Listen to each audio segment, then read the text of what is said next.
What's up, everybody, and welcome back to Let's Play Startropics.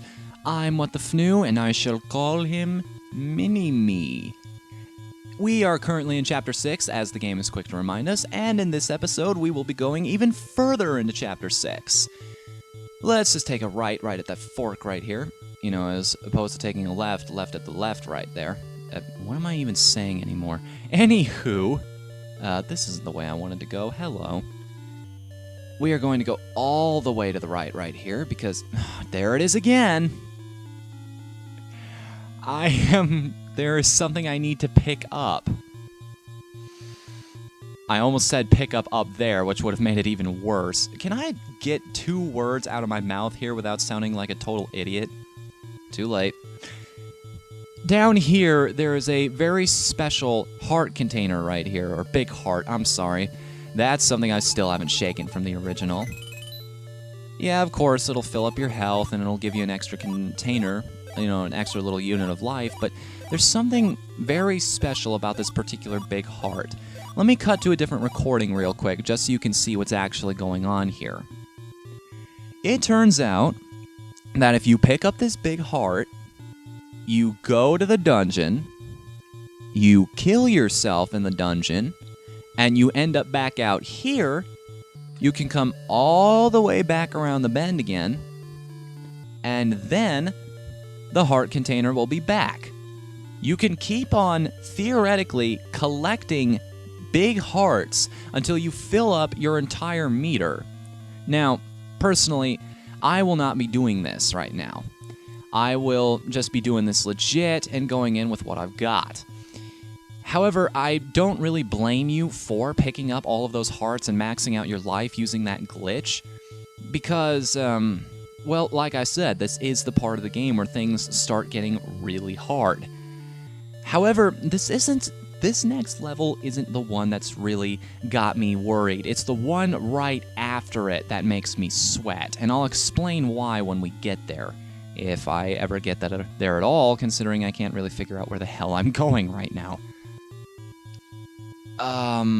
Yeah, it's the one right after that, but it's kind of ultimately pointless in the long run to pick up all those heart containers, because, number one, after this stage is over, hey, there's a meteor here. What is this big rock? Looks like metal melted by some great heat. Just 3 holes where something used to be. Some strange cipher is inscribed here, but you can't read it. Well, that's interesting. I wonder what that might be. Is it the meteor? Amazing, I still remember the plot for this game after all these years. Anyways, it's ultimately pointless for you to max out your heart containers right here, simply due to the fact, well, due to things we'll be talking about in a bit. By the way, do not go up there. It is instant death. Instead, you want to take a secret passage off to the right here. No, I'm not putting accent on it this time, thank you very much. It's ultimately pointless in the long run because of the fact that, well, you will be maxing out your heart containers anyway here in a little bit. There's some extra life just in case you need it. You'll be, number one, you'll be maxing out your hearts here in a little bit, and number two, oh, come on, don't be a dick. You'll be maxing out your heart. I keep getting distracted. Can I finish one sentence, please? You keep, this is a great sub-weapon, by the way. Shut up. Shut up. Explain what you were going to talk about. It's ultimately pointless to max out your heart containers here because, number one, there's a fail-safe in the game's code that keeps you from taking those into the next area. I don't know why that is. You'd think a glitch would actually allow you to keep these things, but whatever. Is that, like, intended, then? Did you intend for people to actually pick up those hearts just in case they needed them and just take them away later? What is going on in the game's code that makes that happen? I'd love to know. That actually makes this particular heart container so special like that. Does it have something to do with the saving? Like how the files work and everything like that? Just one of those little things I think about. Oh, bats. And the other thing is, you will be maxing out all of your heart containers later. there actually is specifically something that happens that gives you maximum life. By the way, don't touch those white things. Don't touch the purple things either. White things are basically the Zelda equivalent to bubbles. They won't hurt you, but they will disable you from using your weapon for a little while, which, of course, is, well, bad. It sucks. Now, this is an interesting kind of room right here. You wouldn't expect these kinds of puzzles.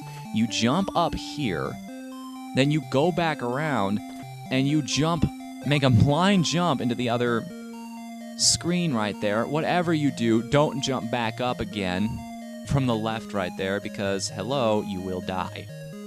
You will get annihilated by the bullshit game mechanics right there. Anyways, I feel like there's something I'm missing right here, like something I should have done. Am I supposed to just be able to get across here? I don't recall. If there's something I need to do, or oh, screw it. We'll just go back down and go around the other path we didn't take. Except now that all of these things are back, and do not get hit by them either. They take 3 hearts away from you when you get hit. So you can... That door's not going to open again, is it? Great, so I gotta figure out how to get past this room now. There's... Oh, what am I doing? Sorry guys, had a little brain fart there. Of course, when in doubt, when it seems like there's absolutely nowhere to go, you take the secret passage. Anyways. I gotta shake that, man. This boss. It's kind of hard to figure out how he works exactly. The specific intricacies behind how his attacks work. He'll only fire those bullets when he makes eye contact with you. As such, it would be in your best interest to actually spam the shuriken here from a long distance if you can.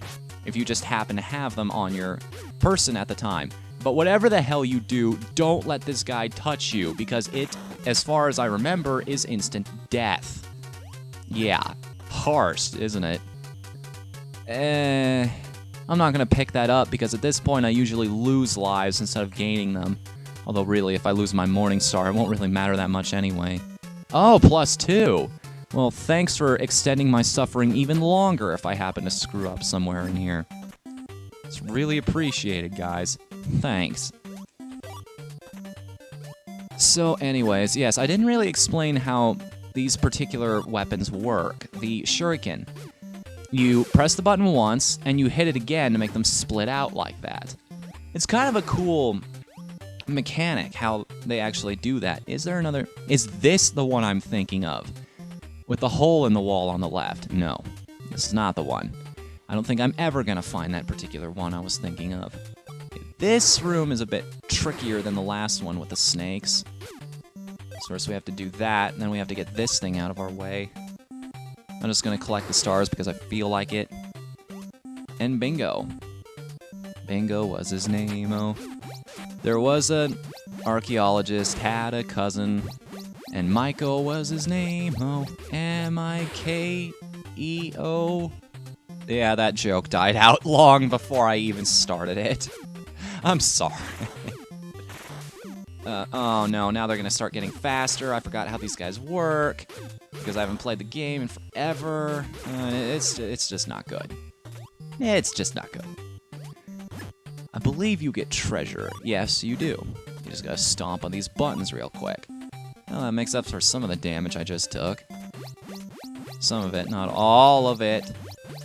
This room is rather obnoxious, simply because now these guys are going to spawn in pairs. And as you saw there, they do quite a bit of damage if they manage to run into you. There we go. One left. Come on, Mr. Golem. I need to kill you. Come on, come on. I'm not gonna hurt you. I'm just gonna chew on your neck.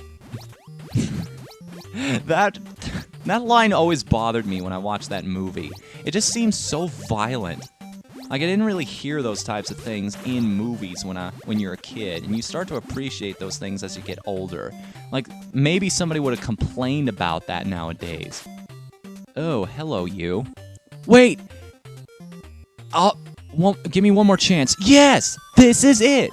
This is the room I was thinking of. Thank you very much. I've been looking for it forever. That's it. Well, guys, I'm done with this. Now I can die happy. I found the secret room off to the left I was looking for. Wow, finally. What do we got now? 4 of them, including Bubbles. Great. Really, though, these guys aren't that bad. They're not quite as bad as the mummies because the mummies are a tad bit faster, I think. Oh, plus you got the Bubbles in here. But oh, damn it, why did I do that? Now I gotta fight these things all over again. Hang on.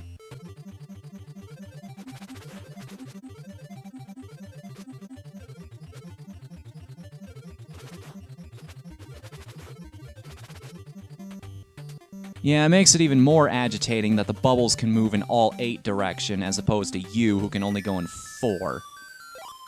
But at least they give you a potion right here to make up for it. It's like, hey, you can't hate us too much. We just dropped this recovery item that you can use to make up for all the damage you must have just taken. Oh, great, this room. You thought one of these bastards was bad enough. Now you gotta deal with 2.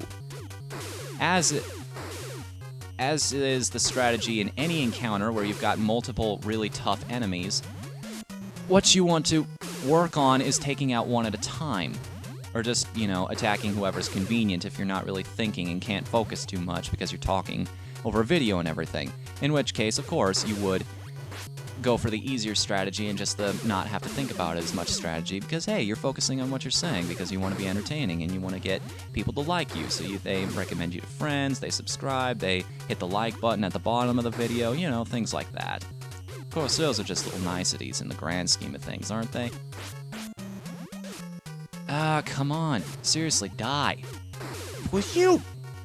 Well, now I have to use the ninja stars. My morning star is going to be worthless. That's kind of something I wanted to see in the sequel to this game. I have since played Startropics 2. Like, right after... During the same time that I was playing this game, I also looked at the sequel as well. Ah! It got dark. There just happens to be yet another secret hidden off to the left here, and this is one I didn't know about. Get a little extra health back, gonna need that. Yeah, there we go. There we go. Now we grab some ninja stars, which are going to be, that's something I want to see. All the different stars you could use in, like, a sequel to this game. The ninja star, the North Star, the... Shit! I just jumped right to my death there. That was stupid. Why'd I do that? Why would you just throw yourself into a pit of oblivion? That makes no sense. Some people are idiots, I tell ya. Oh, great. Well, I'll meet you back at the boss room. Hopefully I won't instantly kill myself this time.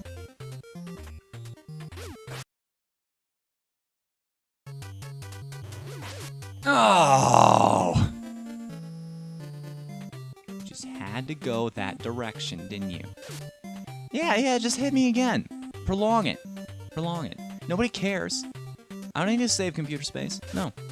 I don't need to save any time. No. Just keep doing what you're doing. It bogs me in, why don't you? That's just great. No. You're succeeding as an enemy. This is exactly what you're supposed to be doing. Being fucking annoying. You don't even hurt me.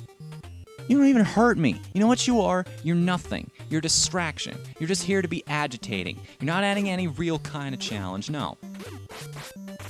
You're just being a son of a bitch, that one little tiny son of a bitch enemy that nobody ever likes. I hope you're proud of yourself for that. Just wasting my goddamn time. You know what I like doing in video games? Making progress. You know what I don't like doing? The same shit over and over again. Go ahead, I don't care. I don't care.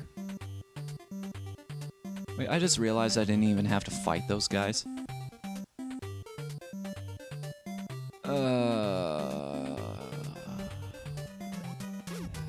No. Oh. Fear of the dark. Fear of the dark. I have a constant fear that something's always near. Fear of the dark. Fear of... Anyone else think he was always saying fear of the duck in that song? Like, my dad used to listen to Maiden all the time, and whenever he played it, I'd always sing along.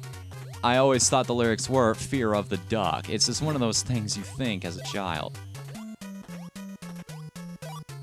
So anyway, these guys, you have to use the double shuriken to fight.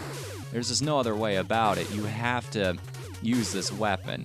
And if you run out, tough taters, you're done. There's just no way to fight it. It's over. Kaput. You're through. Too bad. Too bad for them, they're not all that hard. And finally, that brings us out of this damn place. Thank goodness. Yeah, you give me my points. I earned those points. Now saving your data. Good luck. So finally, we make our way to the absolute depths of the cave. What could be waiting for us here?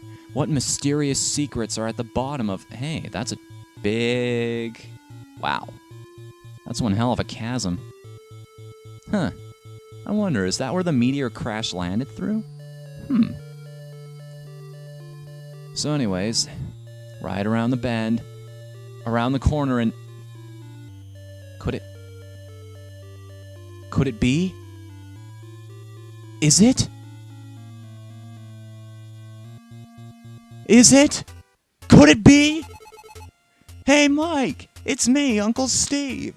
You found me. You stand speechless. He looks very much like your father. Uncle! Are you all right? Yes, we have finally found Uncle Jay. Yes, I'm all right. But you're fantastic. I'm very proud of you, Mike. You put up with all that bullshit like a champ. Let me tell you what happened. Listen carefully. A month ago, I found a big rock in these ruins.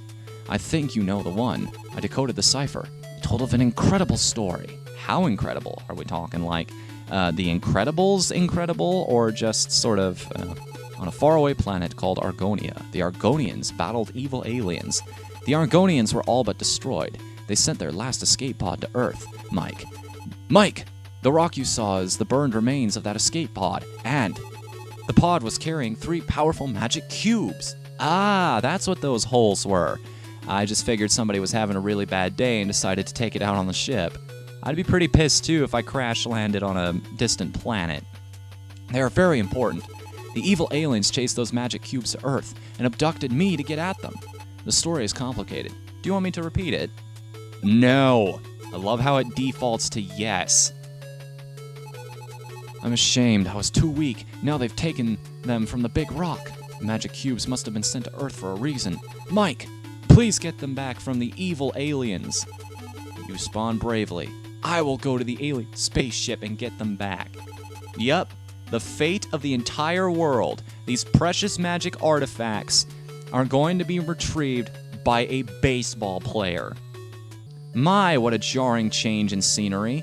First, we're going through tropical islands, fighting like snakes and cute little octopuses and things like that. Now we're gonna be fighting aliens. Just waltz our way up to this up here. And wouldn't you know, it's Chapter 7. Chapter 7 at last. Ladies and gentlemen, this is it. We have come down to the home stretch. In the next episode, we will finally board the alien spaceship and attempt to retrieve the 3 magic cubes and get to the bottom of what's really going on here. Until then, I'm Whatthefnu. I'll see you later.